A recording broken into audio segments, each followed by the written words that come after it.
वर्णिवेशरमणीय दर्शनं मन्दहासरुचिराननाम्बुजं पूजितं सुरो नरोत्तमैर्मुदा धर्मनन्दनमहं विचिन्तये। असतो मा षड्गमय तमसो मा ज्योतिर्गमय मृत्युर्मा अमृतं गमय। ओम शांति शांति शांति। આજની જ્ઞાન સભાની અંદર પધારનારા બધા જ ભગવત ભક્તોને વેદાંતાચાર્ય પુરાણ ઇતિહાસાચાર્ય એમ ફિલોસોફી શાસ્ત્રી રાકેશભાઈના હેતપૂર્વક જય સ્વામિનારાયણ।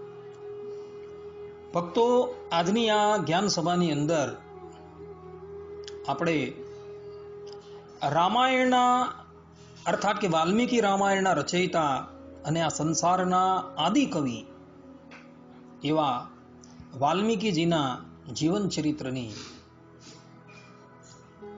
વાત જે છે એ શ્રવણ કરીએ।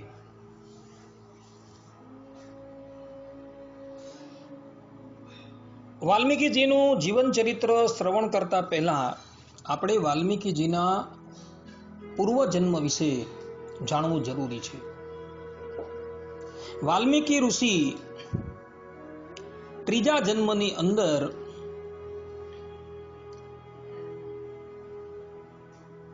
એક પવિત્ર બ્રાહ્મણ કુળની અંદર પ્રગટ થયા હતા। સાકલ નગરીની અંદર શ્રી વત્સ ગોત્રમાં એમનું પ્રાગટ્ય થયું હતું।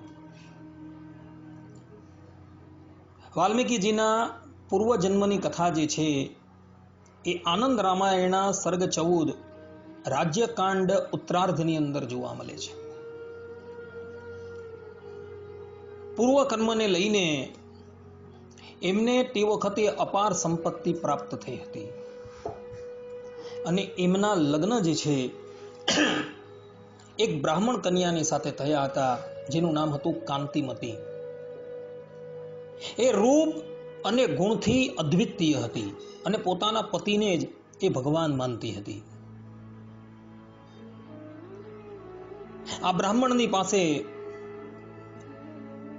સંપત્તિ અત્યંત હતી, એને લઈને આ બ્રાહ્મણ એક વેશ્યાની અંદર આસક્ત થઈ ગયો અને વેશ્યા જે છે એ વેશ્યાને વેશ્યાલયમાંથી પોતાના ઘરમાં લાવીને એ રાખે છે। છતાં પણ એની પત્ની કાંતિમતી જે છે એ આ બ્રાહ્મણને એક શબ્દ બોલતી નથી અને પ્રેમપૂર્વક એ વેશ્યાની પણ સેવા કરે છે અને આ બ્રાહ્મણની પણ સેવા કરે છે। સેવા કરતા કરતા ઘણા વર્ષો વ્યતીત થઈ ગયા। એક સમય એવો આવ્યો કે પોતાના કરેલા કર્મને લઈને આ બ્રાહ્મણ જે છે એ ભગંદર રોગનો ભાગી થઈ ગયો। બ્રાહ્મણને રોગી જોયો એટલે પેલી વેશ્યા તો ત્યાંથી પલાયન થઈ ગઈ, પરંતુ કાંતિમતી જે છે એ પોતાના પતિની સેવા કરવા લાગી। એનો પતિ જે છે એ એને ઘણી કડવી વાતો કહે,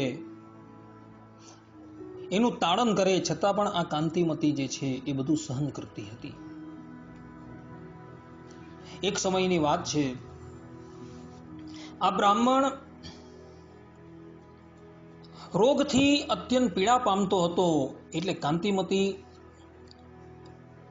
દોડતી દોડતી એક વૈદ્યની પાસે જાય છે અને એની પાસેથી ઔષધ લઈને આવે છે અને ઔષધ લઈને આવી જેવી એ ઔષધિ પોતાના સ્વામીના મુખમાં નાખવા તૈયાર થાય છે ત્યાં જ આ બ્રાહ્મણ જે છે એ પોતાના દાંત જે છે એ બીડી લે છે અને કાંતિમતીની આંગળી જે છે એ આ બ્રાહ્મણના મુખમાં આવી જાય છે અને અત્યંત જોર કરે છે અને કાંતિમતીની આંગળી જે છે એ કપાઈ જાય છે અને આ બ્રાહ્મણના ઉદરમાં જતી રહી છે।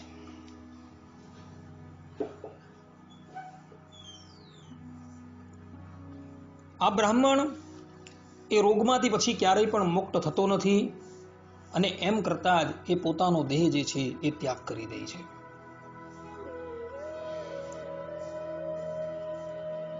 બ્રાહ્મણ દેહ છોડીને જતો રહ્યો, પરંતુ એણે એના જીવનની અંદર કોઈ સત્કર્મ કરેલું ન હતું, પરંતુ એની પત્ની જે છે કાંતિમતી એ પતિવ્રતા હતી. એક દિવસ દેવલ ઋષિ જ્યારે એના ઘરે અતિથિ તરીકે આવ્યા ત્યારે કાંતિમતીએ એમની ખૂબ સેવા કરી અને દેવલ ઋષિના ચરણ ધોઈ એનું જે જલ હતું એ જલ દ્વારા કાંતિમતીએ પોતાના પતિનો અભિષેક કરેલો અને એ દેવલ ઋષિના ચરણનું જે જલ જે છે એ આ બ્રાહ્મણના મુખની અંદર પધરાવેલું હતું. અને એ પુણ્યને લઈને આ બ્રાહ્મણની અસદગતિ થતી નથી અને બીજા જન્મની અંદર એ વ્યાગ એટલે કે શિકારીના દેહની અંદર પ્રગટ થાય છે. કાંતિમતી જે હતી એ પોતાના પતિ મૃત્યુ પામ્યા એટલે એની પછાડી એ સતી થઈ જાય છે અને એ ભગવાનના ધામની અંદર જતી રહી છે. એણે જીવનની અંદર ભગવાનનું ભજન કરેલું ન હતું, પણ એ પોતાના પતિને જ ભગવાન સમજતી હતી અને મન, વાણી અને કાયથી એની સેવા કરતી હોવાથી કાંતિમતી જે છે એ ભગવાનના ધામની અંદર જાય છે અને એના ભરતા જે છે એ વ્યાઘની યોનિને પ્રાપ્ત કરે છે. અને એ વ્યાઘની યોનિની અંદર પેલી જે વેશ્યા હતી એ વેશ્યા આ વ્યાઘની પત્ની બને છે. વ્યાઘ એટલો બધો ક્રૂર હોય છે કે જતા આવતા કેટલાય લોકોને લૂંટતો હોય છે, વનની અંદર રહેલા નિર્દોષ પ્રાણીઓનો શિકાર કરતો હોય છે. એક સમયની વાત છે, એ પંપા સરોવરની અંદર સ્નાન કરી એના તીર પર ઊભો રહ્યો હતો અને પોતાના શિકારની રાહ જોતો હતો. એવા જ સમયની અંદર એક શંખ નામના બ્રાહ્મણ જે છે એ ત્યાં આવે છે. મધ્યાહનનો સમય હોય છે, સૂર્યદેવ જે છે એ ખૂબ તપતા હતા ને એવા સમયની અંદર આ બ્રાહ્મણ જે છે, શંખ નામના બ્રાહ્મણ ત્યાં આવે છે એટલે આ વ્યાગ જે છે એ એને લૂંટી લે છે. બ્રાહ્મણની પાસે જે પણ કંઈ સંપત્તિ હતી એ બધી જે લૂંટી લે છે, એના પગની અંદર પહેરેલા પગરખા સુદ્ધા પણ એ લઈ લે છે અને બ્રાહ્મણને ત્યાંથી કાઢી મૂકે છે. બ્રાહ્મણ બિચારા ગ્રીષ્મ ઋતુની અંદર સૂર્યના તાપની અંદર પગરખા પહેર્યા વગર ચાલતા જતા હોય છે, પરંતુ સૂર્યનો તાપ એટલો બધો હોવાથી એ એક સ્થાન પર આવીને બેસી જાય છે. આ તરફ પેલો જે વ્યાગ હતો એના મનની અંદર થોડી કરુણા ઉત્પન્ન થાય છે. એ મનોમન વિચારે છે કે અમે બ્રાહ્મણની બધી સંપત્તિ લૂંટી લીધી, પરંતુ એના આ પગરખા જે છે એ લઈ લીધા, એ યોગ્ય ન કર્યું. માટે હું એના પગરખા જે છે એ પાછો આપી આવું, જેથી કરીને એ માર્ગની અંદર કંઈક ચાલી તો શકે. એ દોડતો દોડતો બ્રાહ્મણ દેવતાની પાસે પહોંચે છે. એ વખતે બ્રાહ્મણ દેવતા એક વૃક્ષ નીચે બેઠેલા હોય છે. વ્યાગ એની પાસે આવે છે અને પગે લાગે છે અને કહે છે કે બ્રાહ્મણ દેવતા, આ પગરખા જે છે એ તમે લઈ લો. વ્યાગ દ્વારા પગરખા અપાયા એટલે બ્રાહ્મણ દેવતા બહુ પ્રસન્ન થયા. એ બ્રાહ્મણ દેવતા યોગી હતા. વ્યાગ જે છે એ બ્રાહ્મણ દેવતાને પૂછે છે કે દેવ, હું સ્વભાવથી જ અત્યંત ક્રૂર છું, પછી મારી અંદર આ પ્રમાણેની કરુણા કેવી રીતના ઉદય થઈ? ત્યારે એ શંખ નામના જે બ્રાહ્મણ જે છે એને પૂર્વજન્મનું ચરિત્ર કહે છે અને કહે છે કે પૂર્વ જન્મની અંદર તું બ્રાહ્મણ હતો અને એ વખતે તારી પત્ની કાંતિમતીએ દેવલ ઋષિના ચરણનું જળ જે છે એ તારા મુખની અંદર પધરાવેલું હતું અને એને લઈને તારા કેટલાક પાપો જે છે એ સમાપ્ત થઈ ગયા હતા, પરંતુ તારા થોડા પાપ અવશિષ્ટ રહ્યા હતા, એટલે માટે તું આ વ્યાઘ્ની યોનિની અંદર આવેલો છે. અને એ દેવલ ઋષિના ચરણામૃતના પ્રતાપથી તારી બુદ્ધિની અંદર થોડી સત્વતા જે છે એ પ્રગટ થયેલી છે, એટલે તારી અંદર આ પ્રમાણેની કરુણા આવેલી છે. હવે પછી તારો જન્મ જે છે એક સર્પિણીના ગર્ભથી થવાનો છે.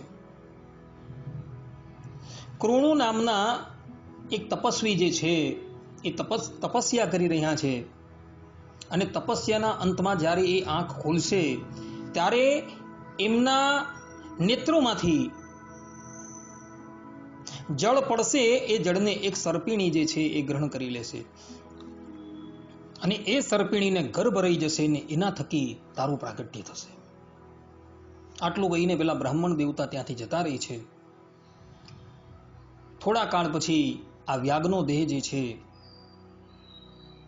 એ સમાપ્ત થઈ જાય છે, અને પછી એ બ્રાહ્મણ દેવતાએ કહ્યા પ્રમાણે એ આ સર્પિણીના ગર્ભથી જન્મ લે છે. એ વખતે એનો જન્મ જે છે એ કિરાટના રૂપમાં થયો હતો, અને કિરાટ લોકો જે છે એ એનું પાલન કરતા હોવાથી અને કિરાટ લોકોનો સંગ હોવાથી આ બ્રાહ્મણના વીર્યથી પ્રગટ થયેલો બાળક જે છે એ પણ કિરાટ બની જાય છે. આ પ્રમાણેની કથા ભક્તો આનંદ રામાયણની અંદર જોવા મળે છે. બીજી એક કથા જે છે એ કથા પુરાણોની અંદર આવે છે, જેની અંદર પણ વાલ્મીકીજીની ઉત્પત્તિ બતાવવામાં આવેલી છે. વાલ્મીકી ઋષિ પોતે પ્રચેતાના 11મા પુત્ર હતા. આ વાદ જે છે ભક્તો એ રામાયણની અંદર જોવા મળે છે. પ્રચેતાના 10મા પુત્ર હતા. વાલ્મીકી રામાયણની અંદર ઉત્તરકાંડની અંદર મહર્ષિ વાલ્મીકી પોતાના સ્વમુખે કહે છે, પ્રચેતશો અહમ 10મઃ પુત્રો રાઘવનંદન, કે હે શ્રી રામ, હું પ્રચેતાનો 10મો પુત્ર છું. આ પ્રમાણે મહર્ષિ વાલ્મીકીએ પોતાનો પરિચય જે છે એ પોતાના મુખે આપેલો છે. કોઈને શંકા થાય કે પ્રચેતાના પુત્ર હતા તો પછી એ લૂંટારૂ કેવી રીતના બની ગયા?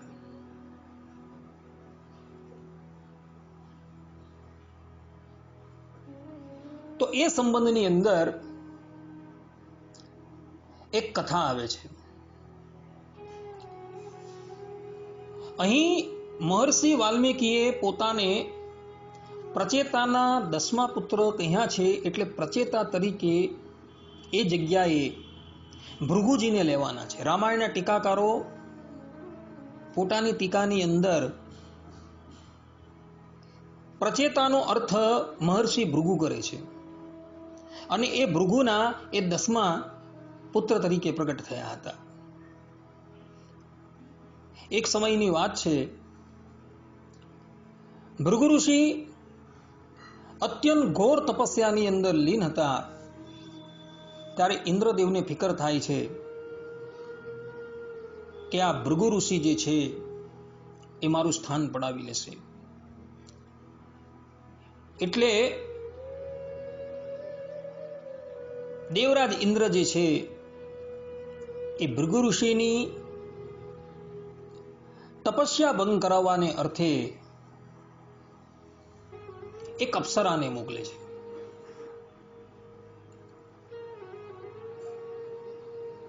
અપ્સરા આવી પોતાના હાવભાવથી ભૃગુ ઋષિને પોતાના તરફ આકર્ષિત કરે છે અને એવા જ સમયની અંદર ભૃગુ ઋષિનું જે શુક્ર જે છે એ સ્ખલિત થઈ જાય છે અને એ શુક્ર એક વાલ્મીકની ઉપર પડે છે અને વાલ્મીકમાંથી એક બાળક જે છે એ પ્રગટ થાય છે. કહેવાનું તાત્પર્ય એ છે કે ભૃગુ ઋષિનું વીર્ય જે છે એક વાલ્મીકની ઉપર પડે છે અને જ્યાં એનું વીર્ય એ વાલ્મીક પર પડ્યું એમાંથી એક નાના બાળકનું પ્રાગટ્ય થાય છે.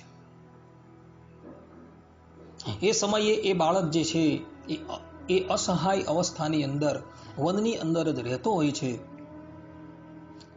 તે સમયે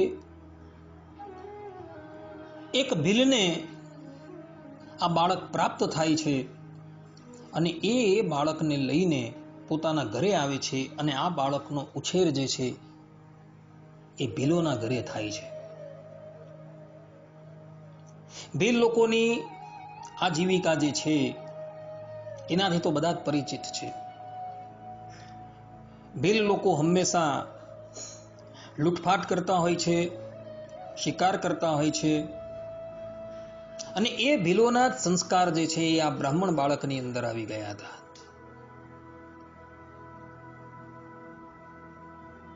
એ ભીલોએ આ બાળકનું નામ જે છે એ રત્નાકર રાખેલું હતું. રત્નાકર મોટો થયો એટલે એણે પણ ભીલોની જે પ્રમાણેની આજીવિકા હોય તે જ પ્રમાણે આજીવિકા જે છે એ અપનાવી લીધી. એ પણ આવતા જતા બધા જ લોકોને લૂંટતો હતો અને લૂંટતો અને પાછો એને એ મોતને ઘાટ પણ ઉતારી દેતો હતો. એક સમયની વાત છે, દેવર્ષિ નારદ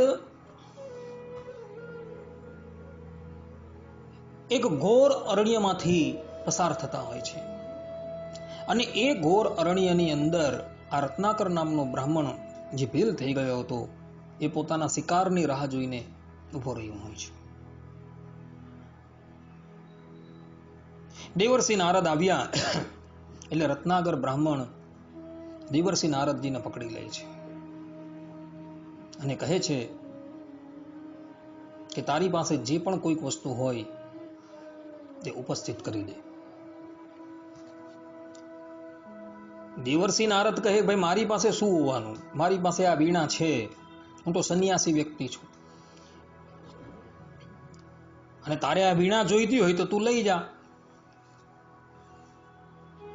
રત્નાકર દેવર્ષિ નારદજીની ઝડતી લે છે પરંતુ દેવર્ષિ નારદની પાસે કંઈ મળતું નથી. એટલે દેવર્ષિ નારદ જે છે એ રત્નાકર બ્રાહ્મણને કહે છે કે ભાઈ એક વાત તને હું પૂછું છું, તું મને એનો યોગ્ય ઉત્તર આપજે. તું જે આ લૂંટફાટ કરે છે, ચોરી કરે છે, લોકોને મારે છે, એની અંદર શું તારા સગા સંબંધીઓ તારા આ કર્મની અંદર ભાગીદાર ખરા કે? અર્થાત કે તું જે આ પાપનું કર્મ કરી રહ્યો છે એ પાપના કર્મની અંદર તારા સગા સંબંધીઓ આના ભાગી ખરા કે નહીં? ત્યારે રત્નકાર કહે છે કે હું જે લોકોને લૂંટું છું, લોકોને મોટને ઘાટ ઉતારું છું અને એમાંથી જે પણ કંઈક ધન ઉપાર્જિત કરું છું એની અંદર મારા સગા સંબંધીઓ તો ભાગીદાર ખરા જ કે નહીં?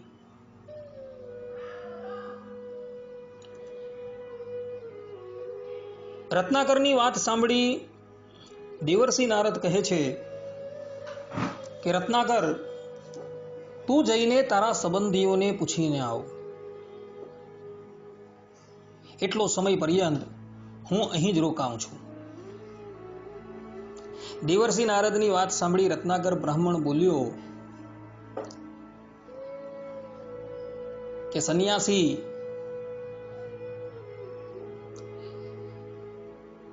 આ પ્રમાણે તમે મને ઘરે મોકલીને તમે અહીંથી પલાયન થઈ જશો. દેવર્ષિ નારદ કહે છે કે નહીં, હું અહીં જ રોકાઈને બેસું છું, તું જઈને પૂછીને આવ. ત્યારે રત્નાકર કહે કે એમ નહીં, પહેલા હું તમને એક વૃક્ષની સાથે બાંધી દઉં છું ને પછી હું જઈને પૂછી આવું છું. દેવર્ષિ નારદ કહે ભલે. રત્નાકર બ્રાહ્મણ દેવર્ષિ નારદને બાંધી દે છે અને પછી એ પોતાના સંબંધીઓની પાસે જાય છે અને સંબંધીઓને કહે છે કે હું જે પણ કંઈક પાપ કર્મ કરું છું એમાં તમે બધા ભાગીદાર ખરા કે નહીં? આજ લગીન મેં કેટલાય બ્રાહ્મણોની હત્યા કરી છે, કેટલાય ધનવાનોને લૂંટેલા છે, તો એ બધા પાપની અંદર તમે ભાગી ખરા કે નહીં? રત્નાકર બ્રાહ્મણની વાત સાંભળી એના પિતા અને માતા, એના પત્ની એને કહે છે કે રત્નાકર, અમે તને પાળી પોષી મોટો કર્યો અને અમારું પોષણ કરવાની જવાબદારી તારી છે. તું કેવી રીતના ધન લાવે એની સાથે અમારે કોઈ પણ જાતની લેવા દેવા નથી. તું જે પાપ કર્મ કરે છે એ પાપ કર્મની અંદર અમે ક્યારેય પણ ભાગીદાર છીએ જ નહીં. તારું પાપ કર્મ જે છે એ તારે ભોગવવાનું છે. આ પ્રમાણે પિતા, માતા અને પત્નીએ ઉત્તર આપ્યો એટલે રત્નાકર બ્રાહ્મણના જે ચક્ષુ હતા ને એ ઉઘડી ગયા. એને સંસાર પરથી અને પોતાના સગા સંબંધીઓ પરથી વૈરાગ્ય થઈ ગયો. એ જ સમયે પોતાનું ઘર છોડીને વનમાં આવી જાય છે. દેવર્ષિ નારદજીની પાસે આવે છે, એમના બંધન ખોલે છે અને દેવર્ષિ નારદના ચરણમાં પડી જાય છે. દેવર્ષિ નારદ એને ઉભો કરે છે. રત્નાકર બ્રાહ્મણ જે છે, જે ભીલો અર્થાત કે દસ્યુઓના સંગથી ડાકુ થઈ ગયો હતો, ભીલ થઈ ગયો હતો, તેને દેવર્ષિ નારદ જે છે એ સાંત્વના આપે છે. રત્નાકર બ્રાહ્મણ કહે છે કે હે દેવર્ષિ, મેં મારા જીવનની અંદર એટલા પાપ કરેલા છે કે એનું પ્રાયશ્ચિત થાય એવું જ નહીં. દેવર્ષિ નારદ કહે છે, સન્મુખ હોય જીવ મોહી જબહી, જન્મ કોટી અગના સહી તબહી. અર્થાત કે જીવ જ્યારે પરબ્રહ્મ પરમાત્માની સન્મુખ થાય છે તે સમયે તેના કરોડો જન્મના પાપો જે છે એ નષ્ટ થઈ જાય છે. ભગવાન શ્રી રામે રામચરિત માનસના સુંદર કાંડની અંદર આ પ્રતિજ્ઞા કરેલી છે 43:1 ની અંદર કે સન્મુખ હોય જીવ મોહી જબહી, જન્મ કોટી અગના સહી તબહી. અર્થાત કે જીવ જ્યારે મારી સન્મુખ થાય છે તે સમયે જ તેના કરોડો જન્મના પાપોને હું નષ્ટ કરી નાખું છું. રત્નાકર બ્રાહ્મણને હજુ દેવર્ષિ નારદની વાતની ઉપર વિશ્વાસ નથી. એ દેવર્ષિ નારદને પોતાના પાપ ગણાવતા કેટલાય ગાળા જે છે એ દેવર્ષિ નારદજીની સન્મુખ લાવીને મૂકે છે. એ બધા ગાળાની અંદર યજ્ઞોપવિત હતા. દેવર્ષિ નારદને કહે છે કે દેવર્ષિ, આટલા તો ખાલી મેં દ્વિજને મારેલા છે. એ દ્વિજને હું મારીને એના ગળામાંથી જનોઈ કાઢી લેતો હતો ને આ ગાળાની અંદર નાખી દે. આવા કેટલા ગાળા છે જુઓ તમે. આટલા તો કેવલ દ્વિજને મારેલા છે. શુદ્રની વાત તો બાજુ પર રહી, પશુ પક્ષીની વાત તો બાજુ પર રહી, કેટલાના તો મેં ધનો જે છે તેને લૂંટી લીધેલા છે. તો આ પાપનું પ્રાયશ્ચિત કેવી રીતે? દેવર્ષિ નારદ કહે છે કે રત્નાકર, તું ભગવાનની સન્મુખ થઈ જા. પરબ્રહ્મ પરમાત્માની સન્મુખ તું થઈ જશે ને તો ભગવાન જે છે એ તારા બધા જ અપરાધો જે છે એ ક્ષમા કરી દેશે. હું તને રામ મંત્રની દીક્ષા આપું છું. એ રામ મંત્રનો તું જપ કરતો થકો અહીં જ રહે. એક સમય આવશે કે એ જ પરબ્રહ્મ પરમાત્મા જે છે એ તને દર્શન આપવા માટે આવશે. રામ મંત્રની અંદર એટલો પ્રતાપ રહેલો છે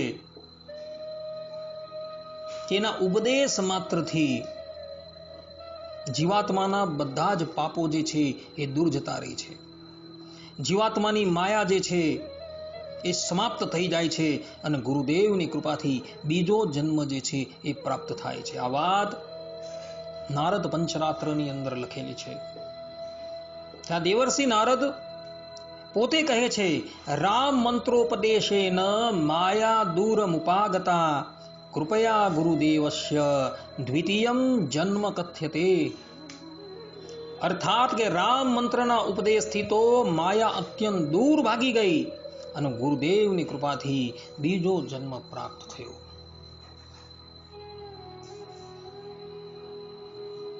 રત્નાકર બ્રાહ્મણ કહે છે કે દેવર્ષિ જીવનભર લોકોને મારેલા છે.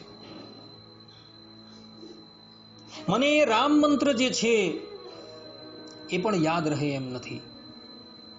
દેવર્ષિ કહે છે કે તને રામ મંત્ર યાદ ન રહે તો કઈ નહીં, પરંતુ મરા મરા મરા એટલું તો યાદ રહેશે ને, કારણ કે જીવનભર તે લોકોને મારેલા છે.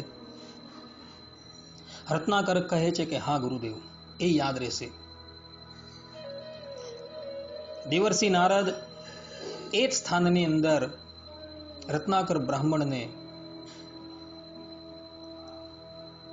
વિધિવત રીતે દીક્ષા આપે છે અને દીક્ષાની અંદર એને રામ મંત્રની દીક્ષા આપે છે અને કહે છે કે રત્નાકર, જ્યાં લગીન હું પાછો ન આવું ત્યાં લગીન તારે આ સ્થાન પરથી ઉઠવાનું નથી અને મરા મરા મરા મરાનો તું જાપ કરતો રહેજે. રત્નાકર બ્રાહ્મણ એક સ્થાનની ઉપર બેસી ગયા છે અને મરા મરા મરા મરા મરાનો જાપ કરવા લાગ્યા. મરા મરાની અંદર પ્રારંભનો પહેલો જ અક્ષર મકાર હોય છે, પછી તો રામ રામ જ બોલાવા લાગે છે. અને રત્નાકર બ્રાહ્મણ જે છે એ મરા મરા મરા મરાનો જાપ કરવા લાગ્યા. એક દિવસ વ્યતીત થઈ ગયો છે, બીજો દિવસ વ્યતીત થઈ ગયો છે, એક અઠવાડિયું, એક મહિનો, 2 મહિના, 1 વર્ષ, 2 વર્ષ, એમ કરતા કરતા 50,000 વર્ષ વ્યતીત થઈ ગયા છે, પરંતુ રત્નાકર બ્રાહ્મણ પોતાના સ્થાન પરથી ઊભો થતો નથી. એના સંપૂર્ણ શરીરની ઉપર વલ્મીક જે છે એ જામી ગયું છે.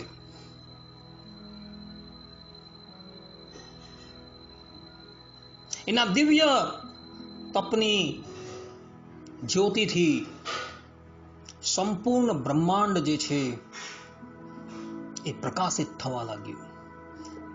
બ્રહ્માંડની અંદર રહેલા જે દેવતાઓ જે છે એ દેવતાઓ એની તપસ્યાથી ઉદ્વિગ્ન થઈ ગયા છે. પરમપિતા બ્રહ્માજીને બધા દેવતાઓ વિનંતી કરે છે કે હે પિતામહ, આપ રત્નાકરને એની તપસ્યાનું ફલ આપવા માટે જાઓ. બ્રહ્માજી દેવર્ષિ નારદજીને લઈને રત્નાકર બ્રાહ્મણની પાસે આવે છે. રત્નાકરને ખબર નથી કે મારી સન્મુખ મારા ગુરુદેવ આવેલા છે અને પરબ્રહ્મ પરમાત્માથી અભિન્ન એવા બ્રહ્માજી મારી સન્મુખ ઉપસ્થિત થયા છે, એ પણ ખબર નથી. બ્રહ્માજી પોતાના કમંડલમાં રહેલી ગંગાજલથી એ વાલ્મીકનો અભિષેક કરે છે અને એ વાલ્મીકની અંદરથી એક દિવ્ય પુરુષ જે છે એ બહાર આવે છે. વાલ્મીકમાંથી ઉદ્ધાર થયો હોવાથી આ રત્નાકર બ્રાહ્મણનું નામ વાલ્મીકી પડે છે. ભગવાન શ્રી રામની કૃપાથી અને એમના મંત્રના જાપથી આજે એ જ રત્નાકર બ્રાહ્મણ જે છે એ વાલ્મીકી બની ગયા છે, અર્થાત વાલ્મીકી ઋષિ બની ગયા છે. રામ મંત્રના જપના પ્રભાવથી ચારેય વેદો, છએ વેદાંગો અને સકલ શાસ્ત્રના એ પૂર્ણ મર્મગ્ન પંડિત થઈ ગયા છે. બ્રહ્માજી એને એની તપસ્યામાંથી ઉભા કરે છે. વાલ્મીકી જુએ છે તો પોતાની સન્મુખ પોતાના ગુરુ અને બ્રહ્માજી ઉપસ્થિત છે. એમના ચરણની અંદર એ વંદના કરે છે અને તે પછી બ્રહ્માજી એને મનોવાંછિત વરદાન આપીને પોતાના સ્થાનની ઉપર જાય છે. ગોસ્વામી તુલસીદાસજી રામ નામનો મહિમા વર્ણવતા કહે છે, ઉલટા નામ જપા જપ જાના વાલ્મીકી ભયે બ્રહ્મ સમાના. કે ઉલટું નામ જપીને વાલ્મીકી ઋષિ જે છે એ ભગવાન તુલ્ય થઈ ગયા, અર્થાત કે ભગવાનના જેવા ગુણો જે છે એ પ્રાપ્ત કરતા હતા. આ પ્રમાણે વાલ્મીકી ઋષિ જે છે એ દેવર્ષિ નારદજીના સત્સંગના પ્રભાવથી બ્રહ્મર્ષિ થઈ જાય છે. ભક્તો, વાલ્મીકી ઋષિનું પ્રાગટ્ય જે છે એ ભૃગુજી થકી થયું છે. એટલે બ્રાહ્મણત્વ તો એની અંદર હતું જ, પરંતુ પોતાના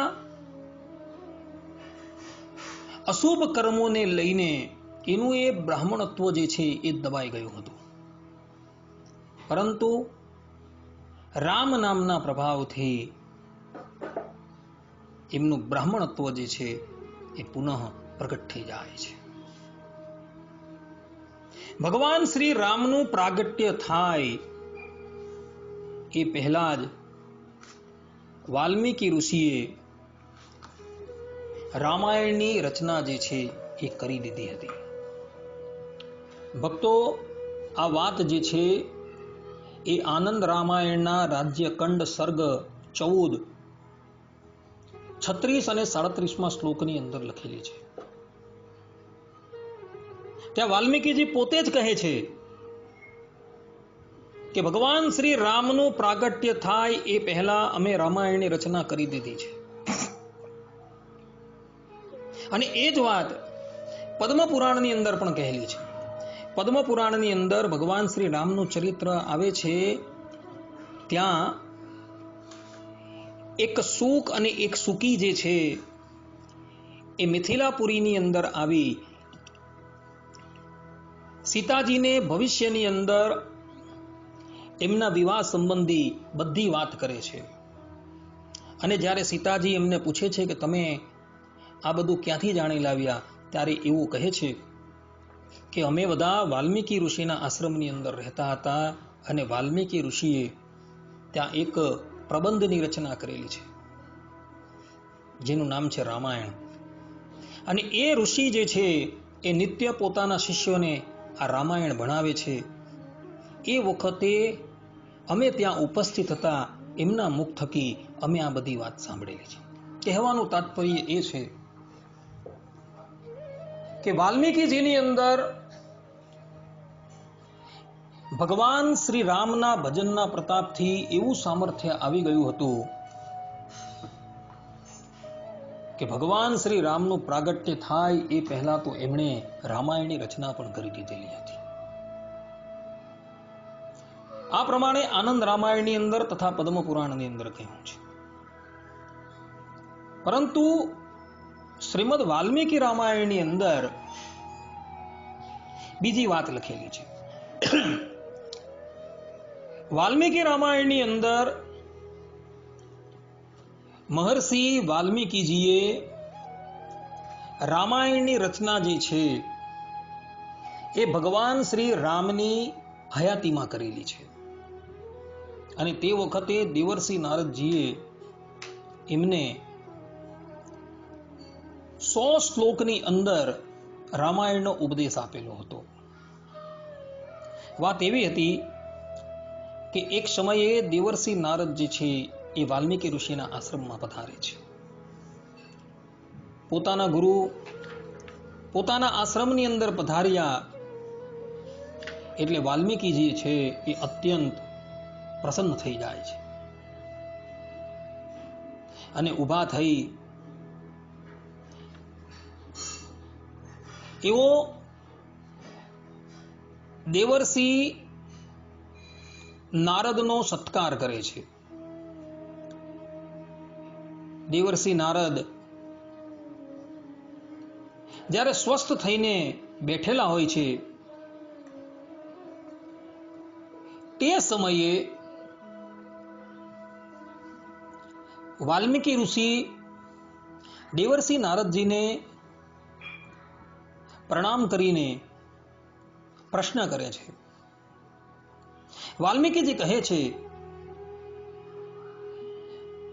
કોન્વસ્મિન સાંપ્રતમ લોકે ગુણવાન કશ્ચ વીર્યવાન ધર્મજ્ઞશ્ચ કૃતજ્ઞશ્ચ સત્યવાક્યો દૃઢવ્રતઃ ચરિત્રેણ ચ કો યુક્તઃ સર્વભૂતેષુ કો હિતઃ વિદ્વાન કહ કહ સમર્થશ્ચ કશ્ચૈક પ્રિયદર્શનઃ આત્મવાન કો જિતક્રોધો દ્યુતિમાન કો અનસૂયકઃ કશ્ય બિભ્યતિ દેવાશ્ચ જાતરોષસ્ય સંયુગે એતત ઇચ્છામ્યહમ શ્રોતુમ પરમ કૌતૂહલમ હિમે મહર્ષે ત્વમ સમર્થોસી જ્ઞાતુમેવમ વિધમ નરમ.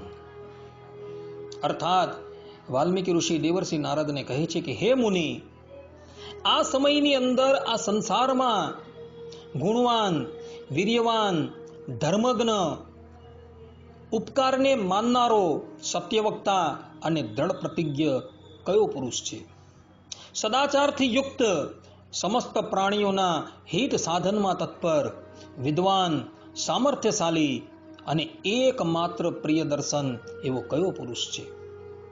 મન પર અધિકાર કરનારો અર્થાત કે મનને જીતવા વાળો, ક્રોધને જીતવા વાળો, કાંતિમાન અને કોઈની પણ નિંદા નહીં કરનારો કયો પુરુષ છે? તથા સંગ્રામમાં કુપિત થતા કોનાથી દેવતાઓ પણ ભય પામે છે? હે મહર્ષે, હું એ સાંભળવા માંગુ છું. એને માટે મને ઘણી ઉત્સુકતા છે અને આપ જેવા પુરુષ જે છે એવા પુરુષને જાણવામાં સમર્થ છો. આ પ્રમાણે જ્યારે મહર્ષિ વાલ્મીકી દેવર્ષિ નારદને પ્રશ્ન કરે છે એ સમયે દેવર્ષિ નારદ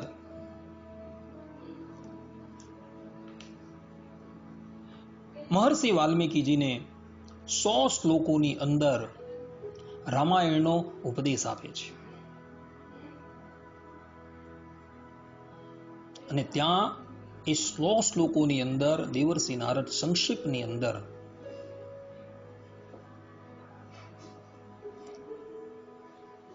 ભગવાન શ્રી રામનો જીવન ચરિત્ર જે છે એ સંભળાવે છે. આ પ્રમાણે રામાયણનો ઉપદેશ આપી દેવર્ષિ નારદ જે છે એ બ્રહ્મલોકની અંદર જતા રહે છે. તે પછી વાલ્મીકી ઋષિ પ્રાતઃકાલે તમસા નદીની અંદર પોતાના ભારદ્વાજ આદિક શિષ્યોને લઈને સ્નાન કરવા માટે પધારે છે. મહર્ષિ જે સમય પર સ્નાન કરતા હોય છે એવા સમયની અંદર એક નિષાદ જે છે એ આ તમસા નદીના કિનારા પર આવે છે. એ સમયે એક ક્રોંચ પક્ષીનું જોડું જે છે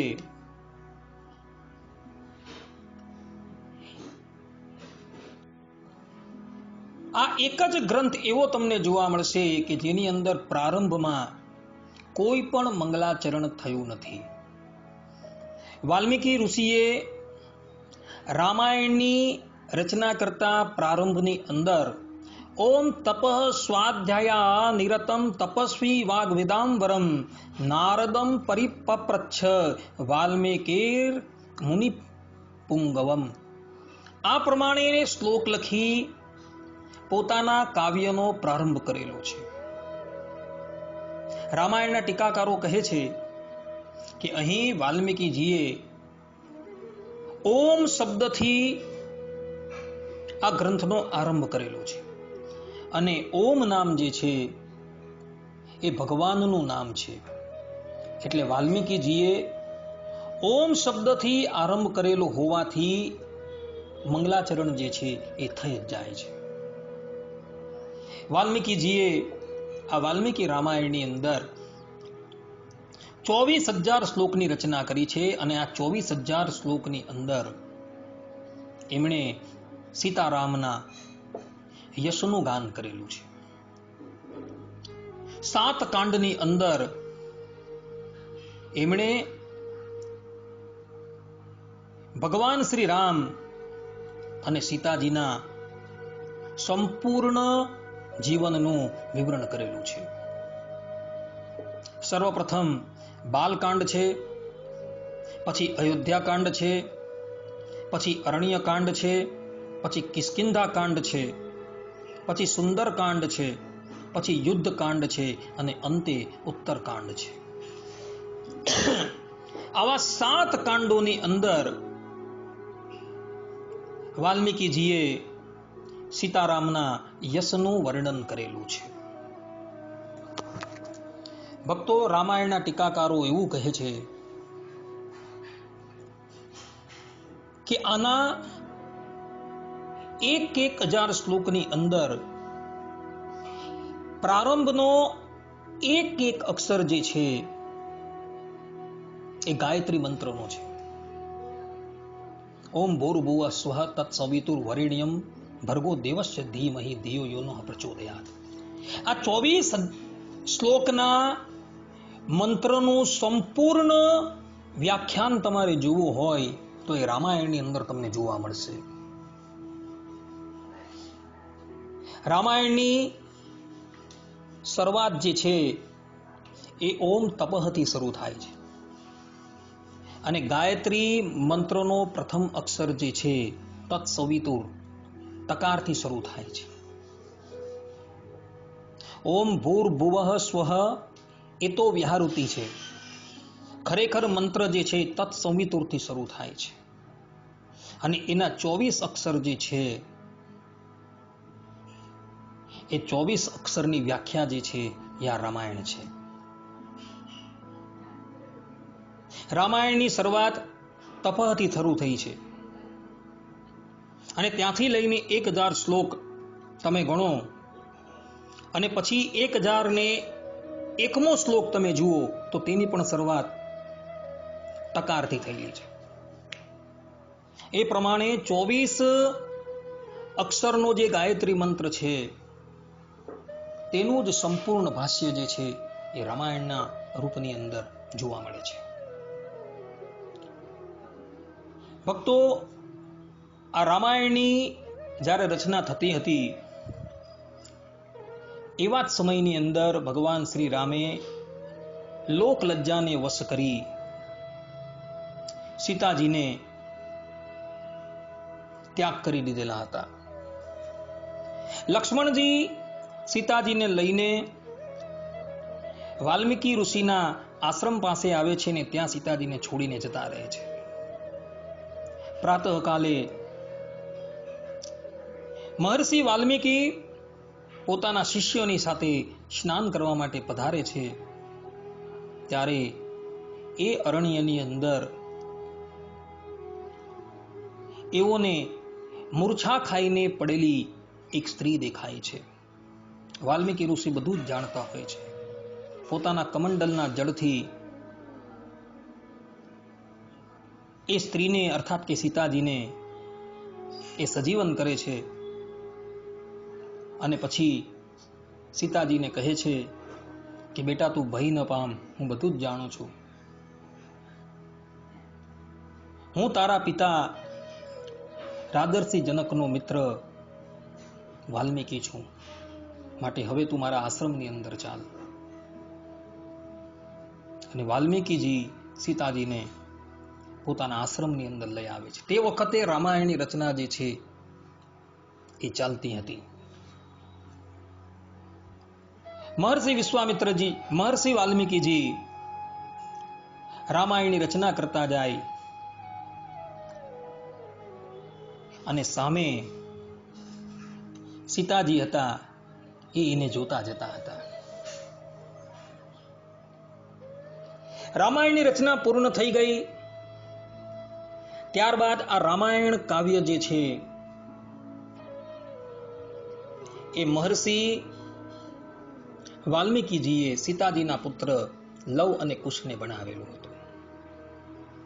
લવ અને કુશના પ્રાગટ્યની કથા જે છે એ વાલ્મીકી રામાયણની અંદર આવે છે. વાલ્મીકી રામાયણની અંદર વાલ્મીકીજી કહે છે કે સીતાજીએ એક સાથે બે જોડિયા પુત્રોને જન્મ આપેલો હતો. જ્યારે આનંદ રામાયણની અંદર કંઈક બીજી જ કથા આવે છે. કલ્પભેદે કરીને એ કથા પણ જે છે એ સત્ય છે, ગલત નથી. આનંદ રામાયણની અંદર જન્મકાંડ સર્ગ 4ની અંદર કથા એવી આવે છે કે સીતાજીએ સર્વપ્રથમ તો એક જ બાળકનો પ્રસવ કરેલો હતો અને વાલ્મીકીજીએ એનું નામ રાખેલું હતું લવ. એક દિવસની વાત છે, મહર્ષિ વાલ્મીકીજીની પાસે પોતાના બાળકને છોડી સીતાજી વનની અંદર સમિધા લેવા માટે ગયા હોય છે. સમિધા લેતા લેતા સીતાજીની દ્રષ્ટિ જે છે એક વાંદરીની ઉપર પડે છે. એ વાંદરી પોતાના બાળકને પોતાના વક્ષસ્થળની ઉપર લગાવી એક વૃક્ષ પરથી બીજા વૃક્ષની ઉપર કૂદતી હોય છે. સીતાજી વિચાર કરે છે, હું પણ મારા બાળકને વાલ્મીકીજીની પાસે છોડીને આવી, આ યોગ્ય નથી કરેલું. એટલે એ શીઘ્રાતિ શીઘ્ર વાલ્મીકી આશ્રમની અંદર આવે છે. તે વખતે વાલ્મીકીજી કોઈ કાર્ય પ્રસંગે આમ તેમ ગયા હોય છે. આશ્રમની અંદર કોઈ હોતું નથી. સીતાજી બાળકને ઉઠાવીને જતા રહે છે. એવા જ સમયની અંદર વાલ્મીકી ઋષિ આવે છે અને વાલ્મીકી ઋષિ જુએ છે તો આશ્રમની અંદર બાળક હતું નહીં. આમ તેમ શોધખોળ કરે છે, પરંતુ બાળક મળતું નથી. ઋષિ અત્યંત વિમાશણમાં પડી ગયા કે હવે શું કરવું, કારણ કે એ સ્ત્રીના સ્વભાવથી યથાર્થ રૂપે પરિચિત હતા. એ વિચારવા લાગ્યા કે સીતાને કદાચ એનો બાળક ન પ્રાપ્ત થાય તો એની દશા બહુ દયનીય થઈ જશે. એટલે પોતાની તપસ્યાની શક્તિથી એક કુશમાંથી બાળક પ્રગટ કરી દે છે, જે બાળક બરાબર લવને મળતો આવતો હોય છે અને એ બાળકને એ ત્યાં સુવડાવી દે છે. અને ત્યારબાદ જ્યારે સીતાજી વનમાંથી પાછા આવે છે ત્યારે મહર્ષિ વાલ્મીકી જુએ છે કે સીતાના હાથમાં તો એક બાળક છે જ. સીતાજીને બધું પૂછે છે ત્યારે સીતાજી બધી વાત એને કરે છે અને બ્રહ્મર્ષિ પોતાની વાત કરે છે. હવે શું કરવું, આ બીજો બાળક પ્રગટ થઈ ગયો છે.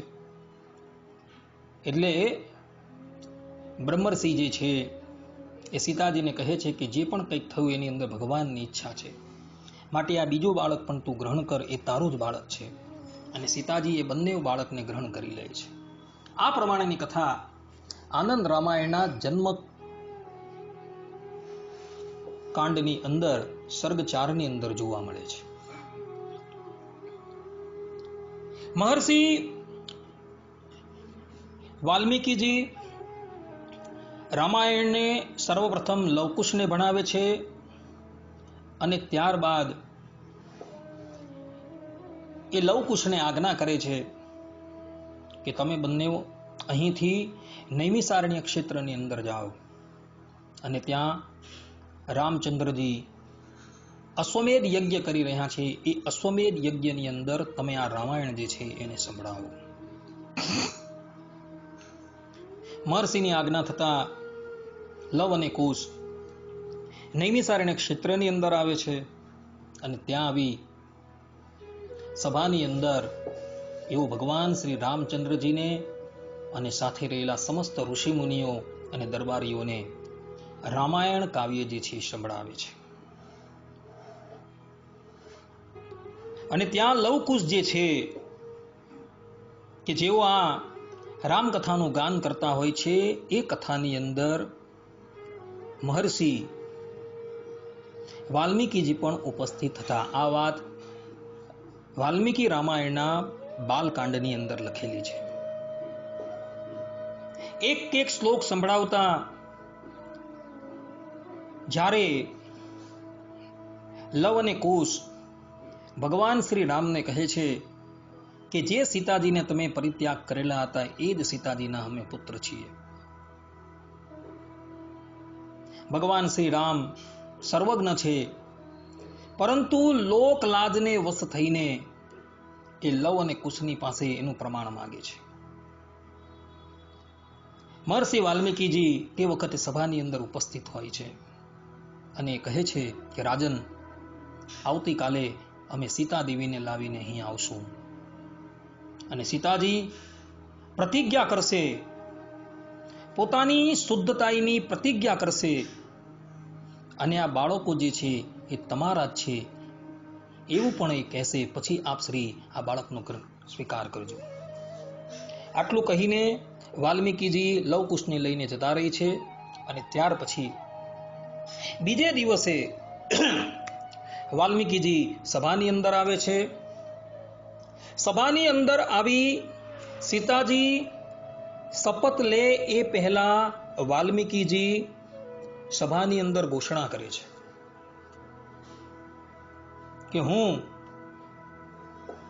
પ્રચેતાનો 10મો પુત્ર મહર્ષિ વાલ્મીકી છું.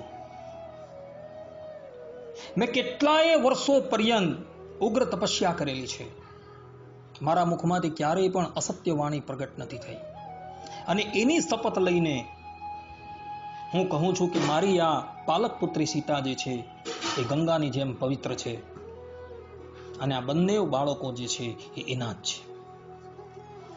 ભગવાન શ્રી રામ મહર્ષિની વાત સાંભળી કહે છે કે હે મહર્ષિ, તમારી વાત સંપૂર્ણ રીતે સત્ય છે, પરંતુ જ્યારે જાનકી પોતે શપથ લઈને આ વાત સ્વીકાર કરશે ત્યારે જ હું એને ગ્રહણ કરીશ.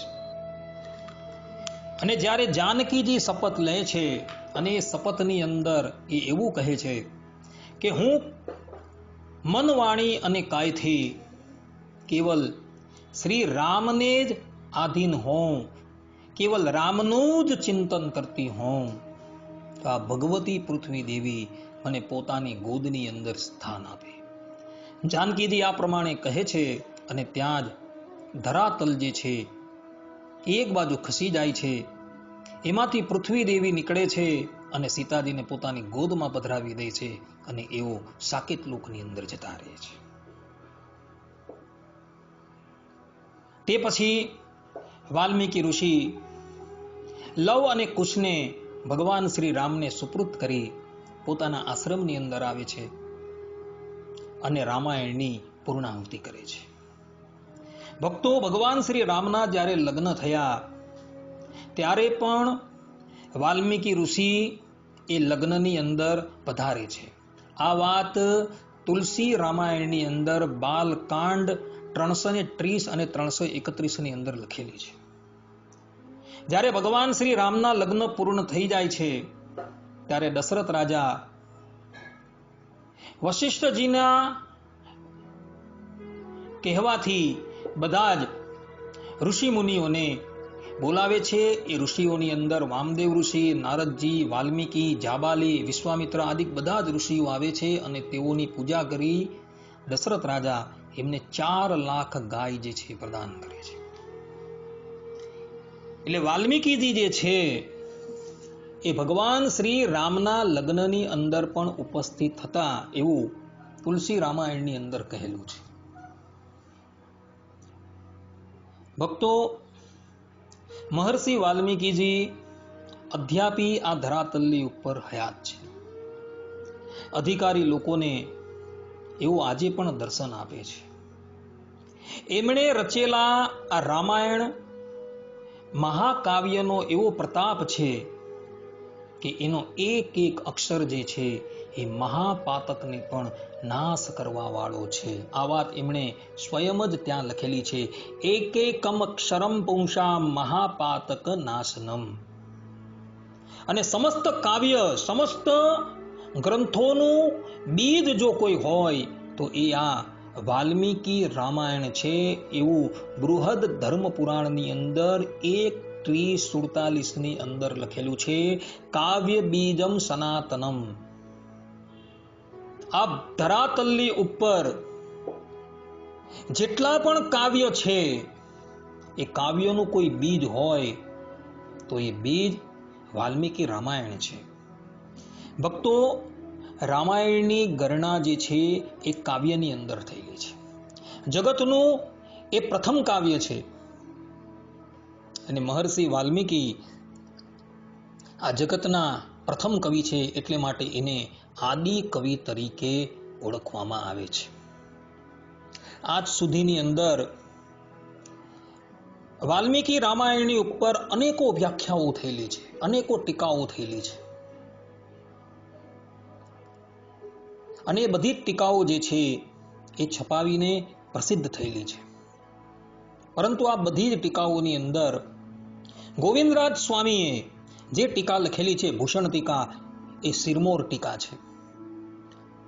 ગોવિંદ સ્વામી એ રામાનુજ સંપ્રદાયના હતા અને ભગવાન વેંકટેશની આજ્ઞાથી એઓએ આ વાલ્મીકી રામાયણની ઉપર ભૂષણ ટીકાની રચના કરેલી છે અને એમાં એમણે સિદ્ધાંત સ્થાપન કરેલો છે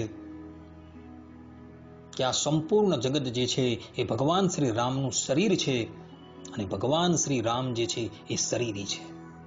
શરીર શરીરી ભાવ પર એમણે આ વ્યાખ્યા જે છે એ લખેલી છે અને એના પર હનુમાનજી મહારાજે પોતાની મોર છાપ મારેલી છે. ભગવાન વેદવ્યાસજીએ પણ યુધિષ્ઠિર મહારાજના કહેવાથી વાલ્મીકી રામાયણની ઉપર એક ટીકા લખેલી છે જેનું નામ છે રામાયણ તાત્પર્ય દીપિકા. આ ટીકા અત્યારે મળતી નથી, લુપ્તપ્રાય થઈ ગયેલી છે.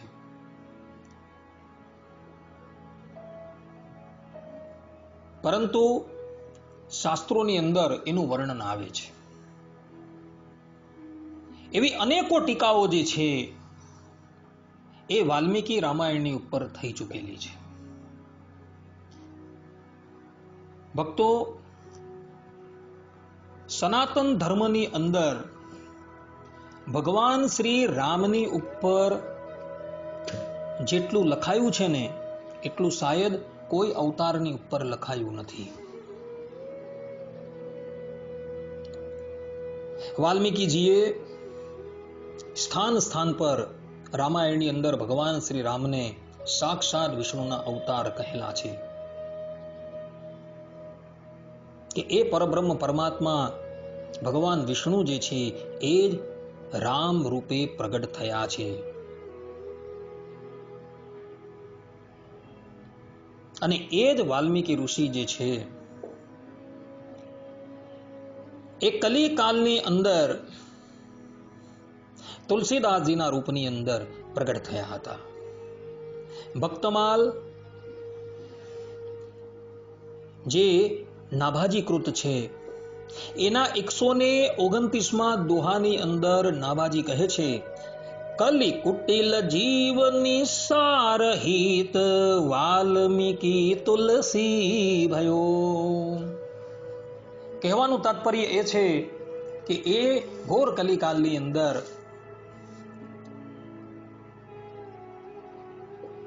મહર્ષિ વાલ્મીકીજી જે છે એ જ પોતે તુલસીદાસ થઈને પ્રગટ થયા છે અને એમણે ભાષાની અંદર તુલસી રામાયણની રચના કરેલી છે, જેના પર ભગવાન શંકરે પોતે સ્વયં હસ્તાક્ષર કરેલા છે.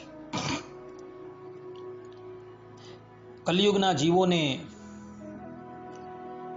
પોતે કરેલા રામાયણની અંદર યથાર્થપણે મતિ ન પહોંચતી હોય એ જ મહર્ષિ વાલ્મીકી જે છે એ તુલસીદાસજીના રૂપની અંદર પ્રગટ થયા હતા અને એમણે દોહા ચોપાઈને સુરથાની અંદર રામના ગુણ ગાયા હતા. આ પ્રમાણે વાલ્મીકીજી જે હતા એ ઘોર કલિકાલની અંદર તુલસીદાસજીના રૂપની અંદર પ્રગટ થયા હતા. આ પ્રમાણે ભક્તો વાલ્મીકીજીનું જીવન ચરિત્ર જે છે એ શાસ્ત્રોની અંદર લખેલું છે. જીવનમાં કોઈ દિવસ અવકાશ મળે ને તો એક વખત આ વાલ્મીકી રામાયણ જે છે એ શાંત ચિત્તે તમે વાંચજો. એની અંદર વાલ્મીકીજીએ સીતારામના ગુણો જે છે, સીતારામના જે યશ જે છે તેનું વર્ણન કરેલું છે. એટલું અદ્ભુત કક્ષાની અંદર એમને વર્ણન કરેલું છે કે જેની કોઈ વાત નથી. જગતના જેટલા પણ સાહિત્યકારો જે છે એ બધા જ આ વાલ્મીકી રામાયણની ઉપર મુગ્ધ થઈ ગયા છે. સ્વયં ભગવાન વેદવ્યાસજીએ પુરાણોની રચના કરી. એ પુરાણોની રચના કરતા પહેલા એમણે કેટલીય વખત રામાયણનું અધ્યયન કરેલું હતું. આ વાત જે છે